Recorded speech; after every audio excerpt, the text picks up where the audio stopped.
Alright, and welcome back to episode 9 of the Union Legendary playthrough. Purchased some more officers and went ahead and picked up all the weapons that we want to take with us on this armory, as we've now reached the maximum economy we're going to get before the next major battle. So picked up all the harps, the JF Browns, the Burnsides, and all the good artillery. Also picked up 8 veterans for Brigade D of the 1st Division to keep their 2nd star. Try not to spend too much on veterans, but I think in this case it was such a small amount that we went ahead and did it. It was a pretty small charge on us. We still have some leftover money. We're going to go ahead and take that with us into the next battle, and we're actually going to have quite a bit before we head into Gaines's Mill. The idea here being that we only have one opportunity to buy the armory stuff for Malvern Hill, so we're going to actually want to take some money with us into that battle. Just fast forwarding this part, as it's kind of just me sending my troops around. And the idea here is that the enemy is super aggressive on the first unit they see. And so I'm going to use my general here. I decided not to bring cavalry, so this is actually my fastest unit. And he is going to go into a massive charge here. So I'm just trying to trip as many of the aggression, boxes or however the game works as I can. And then I'm going to try to funnel them here into the center. Now they actually charge with a few more units than I was expecting, so I'm not actually fully in position yet, but I still think this works out. I also expected them to be a little bit more aggressive here on the northern flank, so I'm going to send 2 units over here to kind of try to exploit any troops that advance into that section, but those are going to be not quite as useful as I anticipated. But this first one's at least going to get some shots here until he starts to turn. Yeah, so there's this really nice, shallows here in the center, so if we can get them to kind of charge into those, it's great. But we're going to keep advancing with these troops up this kind of southern front, and we're going to try to get into this wood line and evict him from it. One of the nice things about having him charge into the center there is that all the troops that were in this sort of southeastern corner of the wood line is now out of the woods, so we don't have to shoot at troops that are in cover. While we're out of cover, we can kind of take up that position without taking too many casualties.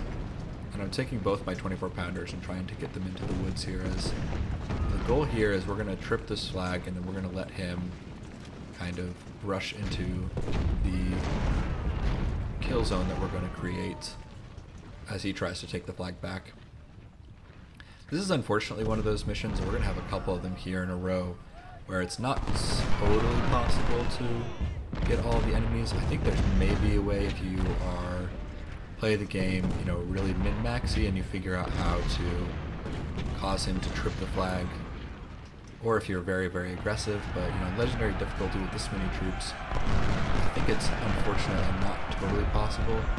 Unfortunately, I find out in this mission that if you trip the flag once, let him retake it, and then you trip the flag again, it actually ends the battle before the timer is over, which I didn't anticipate. So we maybe could have had an extra 30-something minutes to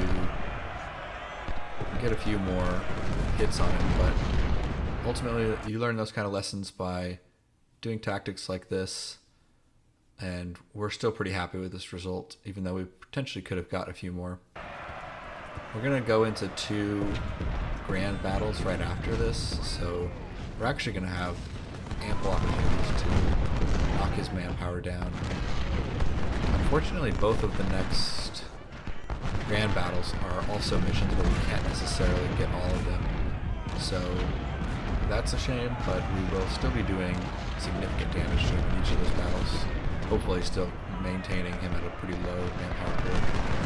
I was kind of worried there for a second that he might charge his cavalry right into my artillery there. I think if I had anticipated that he would have been so aggressive and that he would have gotten stuck kind of in the shallows, and I might have left another infantry unit there in that wood line to sort of finish off the circle that I have here and get more hits on him. But you live and you learn. You're never going to get the exact perfect engagement you want, and the engagement that we have right now is still pretty advantageous. He's in the shallows. We're getting shots on his flank. He's routing. He's not in cover. We are about to take the flag. We have our artillery getting in good position. His artillery is taking hits, falling back, not shooting. His other artillery is pretty far back, not doing a whole lot of damage. His cavalry doesn't have a way to exploit, our flanks, and it's ultimately just charging straight into our infantry. This is all pretty ideal.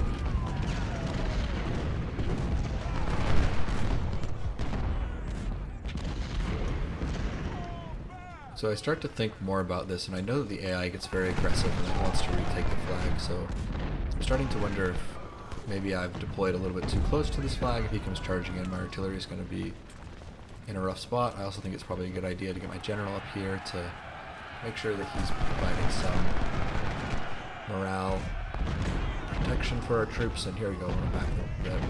Unfortunately, my sniper unit keeps getting spotted out here. I don't think he ends up doing a whole lot this battle, which is kind of too bad. What we don't want is our artillery, or his artillery rather, to be focusing on our sniper unit.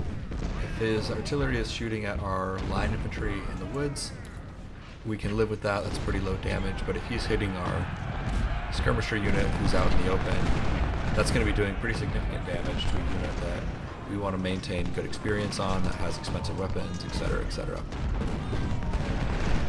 So we're going to be a little bit cautious with him, as we don't have a great way for him to maneuver right now and get into good cover. The 20 pounders in this mission are really invaluable. I think they're going to get pretty good kills.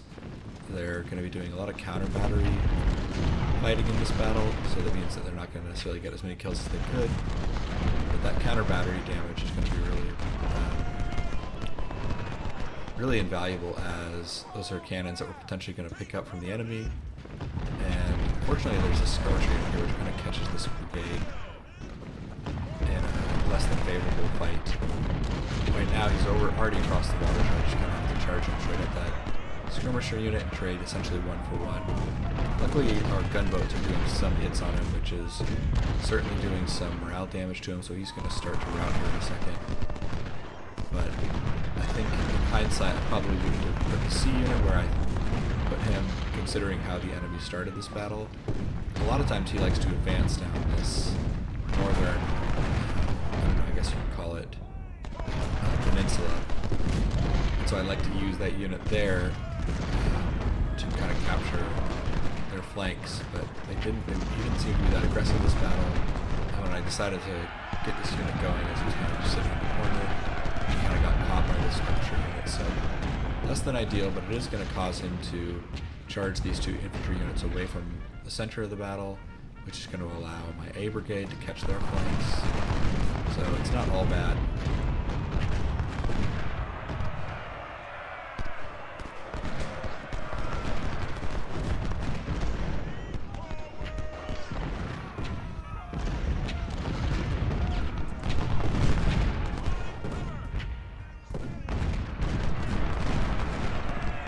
Unfortunately, this infantry here is just going to take one volley to the face, one volley to the flank, and he's going to keep charging. So, unfortunately, we get into melee there for a second. He gets a volley off on our troops while they're in the shallows. The volley seems to be interrupted halfway through, and he routs right after, and the melee doesn't last too long. And then he almost catches my C brigade here, but I'm able to get him to fall back. And so now I'm just going to go ahead and move my troops forward. I think, I'm looking at the timer, I think I have a full hour left. I don't realize at this point that capping the flag is going to actually start the countdown to end the battle. So I think I've got all this time. Let's use it to see if we can bag some of these enemies. So I'm going to push forward into his wood line. He doesn't have a lot of infantry here. A lot of his troops seem to be starting to mass here in kind of the northeastern corner of the map. So I'm going to move forward. I'm going to be a little bit more aggressive and see if we can get some more of these enemies. Unfortunately, my skirmisher unit here gets spotted and gets hit by his skirmisher unit while I was focusing on other stuff. So probably one unnecessary hit there on him, but luckily we're able to catch it in just a few seconds here. And yeah, this battle is actually going to end here in about 14 minutes. So a little bit less than ideal. If I play this again, I think I'll try to be a little bit more cognizant of how the flag works on this map, but when the battle ends, we're going to still be happy with the result. And now we've got a lot of his troops here on the west, walking through the shallows. We're getting fire shots on all directions. This is exactly what we want. You know, our troops are in cover. His troops are taking damage. His troops are routing. This is great.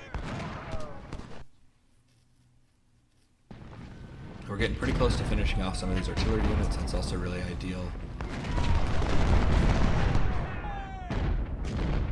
And these two 24-pounders are really good at not only doing damage, but also just evicting these units who are trying to maintain his, or hold on to his cover advantage here. With these two 24-pounders, this infantry unit here isn't going to be able to stand there much longer. Eventually, even on Legendary, with two of these here, he's going to start routing. That's exactly what he does. So he starts charging. This is kind of more what I was expecting here on the northern peninsula. He's got a lot of troops up here now. And I'm slowly pushing in, and I think if we had more time, we were really close to having him bottled up. So we would have been able to get them all, but this is one of those missions where unfortunately the timer runs out. Maybe with 38 more minutes we could have gotten a few more of them, but there we go. And so this is our final result. We're pretty happy with it. It's still within our KDR ratio. We still get a lot of them. We don't take a lot of losses, and we can head into the next battle. We capture some good weapons. None of our units take significant losses, which is great. Just kind of pure XP. We don't lose any officers, which I'm going to show here in a second. But the next battle is one of my favorite battles, and it's one where we're going to get a really good result anyway, so I'm not too concerned with his manpower pool at this point. If we were heading into a battle like Fredericksburg, or even a later battle like Gettysburg or Chickamauga, I might want to get more, but this is a battle I'm ultimately not too concerned about, so happy to take this and move on. And here's the battle reward screen. Just want to thank everyone for watching, and I'll see you in the next episode. Bye.